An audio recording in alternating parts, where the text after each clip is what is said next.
پیدائش 38واں باب جو 30 آیات پر مشتمل ہے۔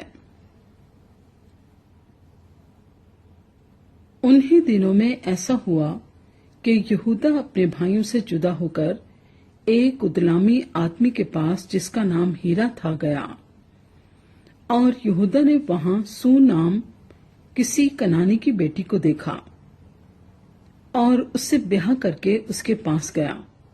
وہ حاملہ ہوئی اور اس کے ایک بیٹا ہوا جس کا نام اس نے ایر رکھا، اور وہ پھر حاملہ ہوئی اور ایک بیٹا ہوا اور اس کا نام اونان رکھا۔ پھر اس کے ایک اور بیٹا ہوا اور اس کا نام سیلا رکھا۔ اور یہودا کذیب میں تھا جب اس عورت کے یہ لڑکا ہوا۔ اور یہودا اپنے پلوٹھے بیٹے ایر کے لیے ایک عورت بیاہ لایا جس کا نام تمر تھا۔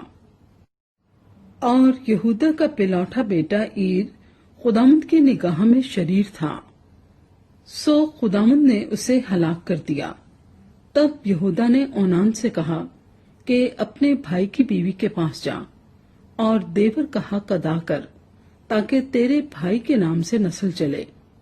اور اونان جانتا تھا کہ یہ نسل میری نہ کہلائے گی، سو یوں ہوا کہ جب وہ اپنے بھائی کی بیوی کے پاس جاتا تو نطفے کو زمین پر گرا دیتا تھا کہ مبادا اس کے بھائی کے نام سے نسل چلے۔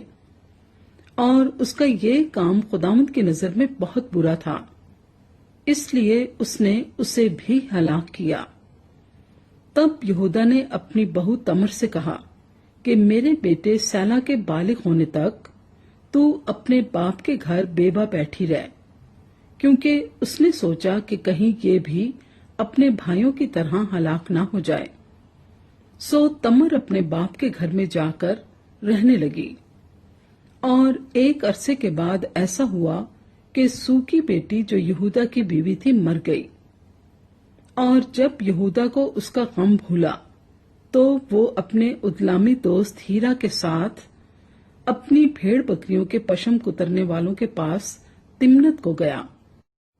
اور تمر کو یہ خبر ملی کہ تیرا خسر اپنی بھیڑوں کی پشم کترنے کے لیے تمنت کو جا رہا ہے۔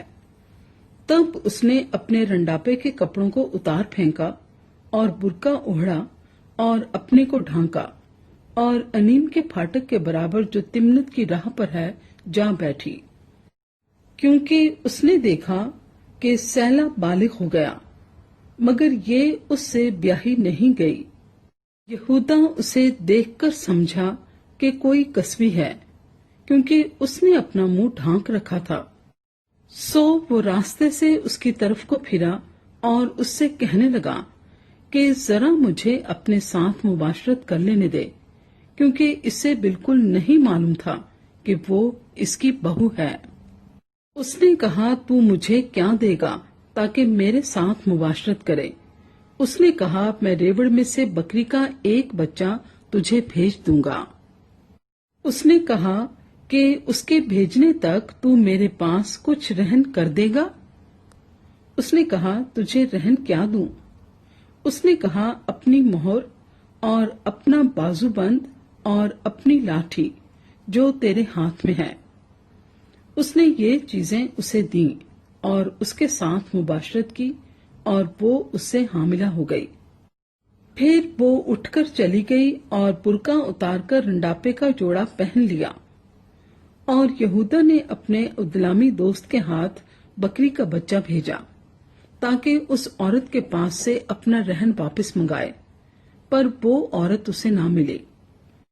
تب اس نے اس جگہ کے لوگوں سے پوچھا کہ وہ کسبی جو انیم میں راستے کے برابر بیٹھی تھی کہاں گئی؟ انہوں نے کہا یہاں کوئی کسبی نہ تھی۔ تب اس نے یہودا کے پاس لوٹ کر اسے بتایا کہ وہ مجھے نہیں ملی، اور وہاں کے لوگ بھی کہتے تھے کہ وہاں کوئی کسبی نہیں تھی۔ یہودا نے کہا خیر، اس رہن کو وہی رکھے، ہم تو بدنام نہ ہوں۔ میں نے تو بکری کا بچہ بھیجا پر وہ تجھے نہیں ملی۔ اور قریباً 3 مہینے بعد یہودا کو یہ خبر ملی کہ تیری بہو تمر نے زنا کیا،